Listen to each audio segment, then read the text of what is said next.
Hi, this is Tom Essaye from Money and Markets TV. Large parts of the country are in the midst of a devastating heat wave, leading to the worst drought conditions in nearly 20 years. Perhaps the hardest hit area has been the Corn Belt in the Midwest. Just 2 months ago, the USDA was expecting a bumper corn crop, but the drought forced the agency to revise its estimate lower by a whopping 1.8 billion bushels. As a result, corn prices has shot up more than 50% just since mid-June. I'd advise against chasing the higher prices in the futures market. It's true that corn could go even higher from here, but the contract is sure to fall hard at the first sight of rain. However, there are other ways to play this trend. Normally, higher grain prices are bullish for agricultural equipment manufacturers like Deere & Company. It makes sense.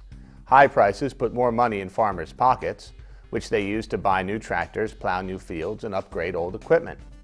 But that's not happening now, because the high prices are the result of an anticipated smaller crop. Most farmers are being extremely cautious with their money. They're just hoping to have a crop to sell, so new equipment is the last thing on their minds. But while the futures market and farm equipment makers may not be great investments right now, there is one sector that I think will benefit from the drought: seeds. After all, farmers are not just going to let their crops fail without trying to get something out of the ground. A lot of them will replace the dead corn with soybeans or other crops. In fact, this is already happening.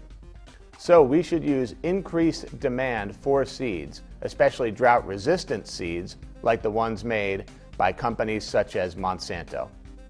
However, if you prefer the diversification of an exchange-traded fund, you can consider the Market Vectors Agribusiness ETF, symbol MOO. It holds some of the largest seed and fertilizer companies in the world, companies that should benefit from additional demand as farmers try to salvage what they can from a difficult growing season. Contrarian investors have to look at an event like this from multiple angles and think beyond the typical response. Higher grain prices due to a drought are not a blanket good thing for all agricultural companies. We have to look deeper than that to identify the sectors that really do stand to profit. I'm Tom Essaye from Money and Markets TV, and thanks for watching.